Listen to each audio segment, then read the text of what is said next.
Alright, what's going on, guys? Welcome back to My Town Films and Project Integra. So right now I'm in the car. It's the day before I'm about to paint.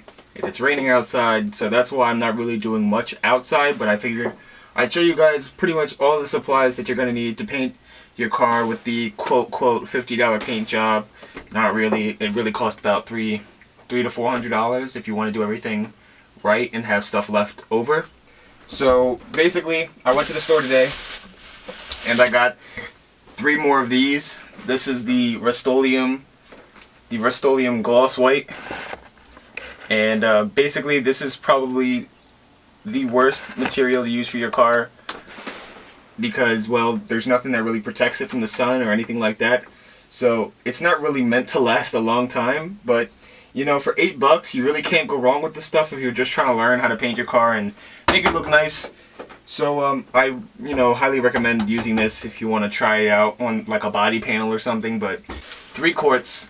1 quart I was able to use all of the paint, and I did the front bumper, the rear valance, and the rear wing. That was all 1 quart. So I got 3 quarts, and that should be enough to do the whole car multiple times over and over and over again. So here are my 3 quarts right here.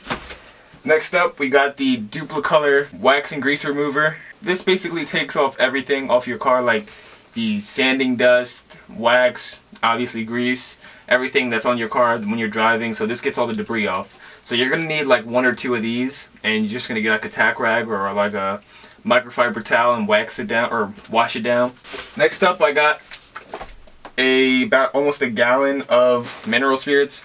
I ran out of the other stuff because there was a leak. There was a punctured hole in one of my mixing cups. So a lot of the stuff was just draining out into my garage, and it was not a good look. So I had to buy another one of these. This was about $10 for this. These were about $8 a piece. And this was about, I believe, maybe $5 to $10. I can't remember. So that's that. Next up, we have drop cloths. You're going to need a lot of these if you're painting your car. If you don't have a garage to paint in, or if you're painting in a garage, you're going to want to use these to prevent overspray from getting on just about everything in your house. I'm using a canopy out in my driveway, so I have the canopy, and these are going to be going all around, and this is basically going to protect everything from not getting paint on it. Next up, I have a sanding block, another one I bought. 80 grit medium. So basically this is really only going to be used for the side moldings. That's why I only got 1 of these. And basically the reason why I'm shaving my side moldings is because they're scratched up, they're scraped up, and I kind of like the clean look, so why not, try this out, see what it looks like. I've never done that before, so that'll be interesting. Next up, I got masking tape. I already have masking tape in my house, but once that car goes under that tarp, it's pretty much a wrap, and I don't want to come back outside the house. So this is something that you're going to need if you want to tape up everything. I have more tape in there, and I have Gorilla Tape to tape what I need to tape for the tarp, so I'm not using this. So yeah, this is going to be pretty helpful if you're obviously going to be painting your car. Alright, we are now in the garage. Here's my seat that I was cleaning the other day. The tires, the wheels, all that's irrelevant right now. We got to get to the painting stuff. So here's your compressor and your wire. These don't come separate, guys. I thought they came together. This is a 3-gallon compressor, and it's going to say that you're not supposed to use it because it comes on like every 5 seconds after you use it. So yeah, you might want to get a bigger one. Obviously we're going to need to use the orbital sander, and that's going to come in handy when you sand in the whole car. Got a bunch of sanding discs here, 100 grit, 150, 220.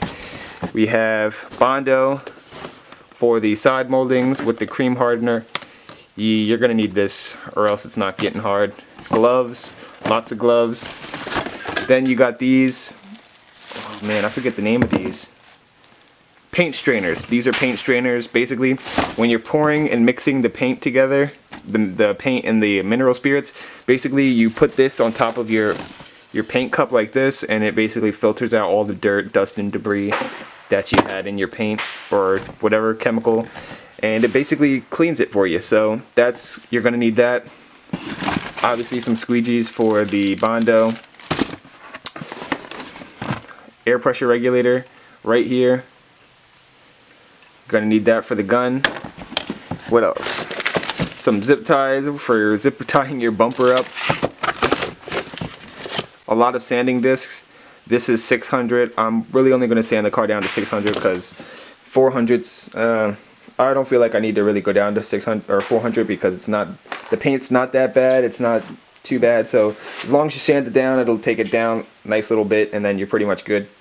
So I do have primer here, but you know, I'm probably not really going to use too much of this because it's not really necessary, except for doing the rusted spot on the back. We're probably going to use 80 grit for that and try to grind that down as much as possible.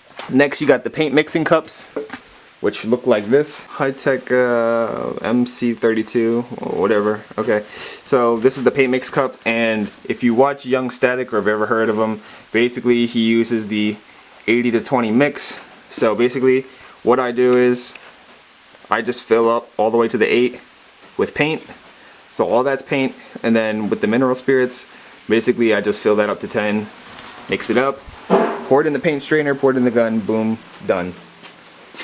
Alright, here's the other mineral spirits that I was using, and this one kind of ran out, so yeah. Obviously you're going to need a respirator, I mean, unless you want to die in the process. And last but not least, you're going to need a gun. Alright, now that I basically showed you all the supplies, I'm just going to cut the video here, and we're going to get right into it tomorrow morning, 7 to 8 a.m.-ish.